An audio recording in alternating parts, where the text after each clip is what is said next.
हर बीतते दिन के साथ गाजा युद्ध भयानक होता जा रहा है, जहां इजरायली सेना और हमास लड़ाके एक दूसरे को जान से मारने को उतारू हैं। उजड़ चुके शहर में इजरायली सेना और उनके बख्तरबंद टैंक दौड़ रहे हैं। वहीं खंडहर बन चुकी इमारतों में हमास लड़ाके घात लगाए बैठे हैं।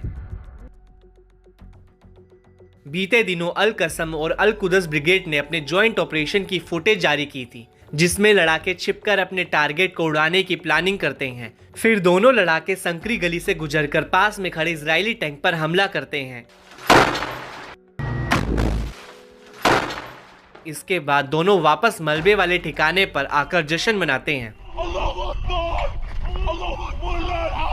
समूह ने इससे जुड़े अब एक और ऑपरेशन को अंजाम दिया है। दरअसल इजराइल हमास युद्ध की शुरुआत में गाजा के प्रतिरोध समूह अलग अलग इजरायली सेना पर हमला कर रहे थे, मगर पिछले कुछ समय से प्रतिरोध गुटों ने अपनी रणनीति में बदलाव किया है। अब अलग अलग समूहों के लड़ाके एक सेना के सेनानियों के तौर पर इजरायली बलों पर हमलावर हैं।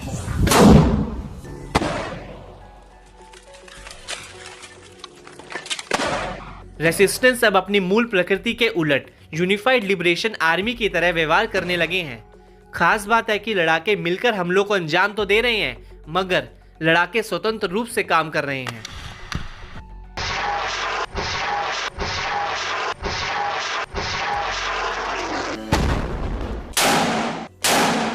ये घटना दक्षिणी गाजा के रफा और खान यूनिस और तेल अल हवा पड़ोस में साफ तौर से देखने को मिली है। ऐसा दावा है कि इस रणनीति से लड़ाके कई बेहतर तरीके से इजराइल को घेरने में कामयाब रहे हैं। इसका ही नतीजा है कि गाजा के जंगी मैदान में इजराइल को भारी नुकसान झेलना पड़ा है। ये हानि सिर्फ सैनिकों के मोर्चे पर ही नहीं, बल्कि इजरायली टैंक और वाहनों को लेकर भी उठानी पड़ रही है। इससे इजराइल को खासा दबाव झेलना पड़ रहा है और उनके सैन्य खर्च में इजाफा होता जा रहा है।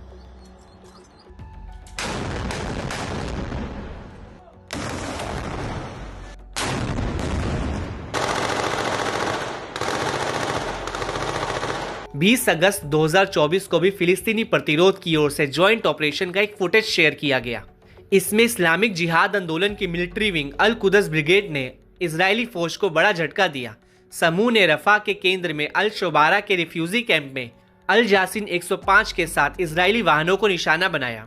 अल कुदस ब्रिगेड ने यह ऑपरेशन हमास की मिलिट्री विंग अल कसम ब्रिगेड के साथ मिलकर चलाया था। फुटेज में ध्वस्त इमारतों के अंदर से इजरायली वाहनों को निशाना बनाते हुए दिखाया गया। साथ ही एक इजरायली सैन्य वाहन को निशाना बनाते हुए दिखाया गया, जिसने हिट होने से पहले प्रतिरोध सेनानियों पर गोलियां चलाई थी।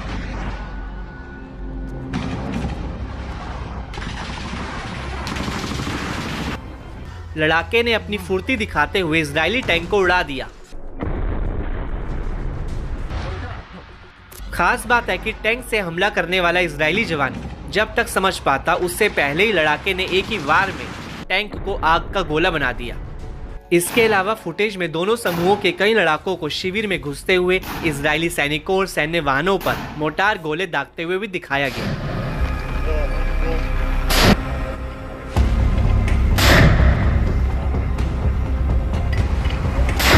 वहीं अल कसम ब्रिगेड ने भी बताया कि लड़ाकों ने दक्षिणी गाजा में रफा के पश्चिम में ताल अल सुल्तान पड़ोस में अल जासिन 105 शेल के साथ एक मरकवा टैंक को सफलतापूर्वक निशाना बनाया। लड़ाकों ने अल कादिसिया स्कूल के बगल में एक घर के अंदर एक इजरायली बलों की TBG शेल के साथ हमला किया। यही नहीं, लड़ाकों ने हथगोले और मशीन गनों का इस्तेमाल कर पॉइंट ब्लैंक रेंज पर एक इजरायली विशेष बल इकाई के साथ सफलतापूर्वक मुकाबला किया। इसके अलावा लड़ाकों ने रफा के पश्चिम में ताल अल सुल्तान पड़ोस में रेड हाउसिंग जंक्शन के पास सदमिया विस्फोटक उपकरण से एक D9 सैन्य बुलडोजर को निशाना बनाया।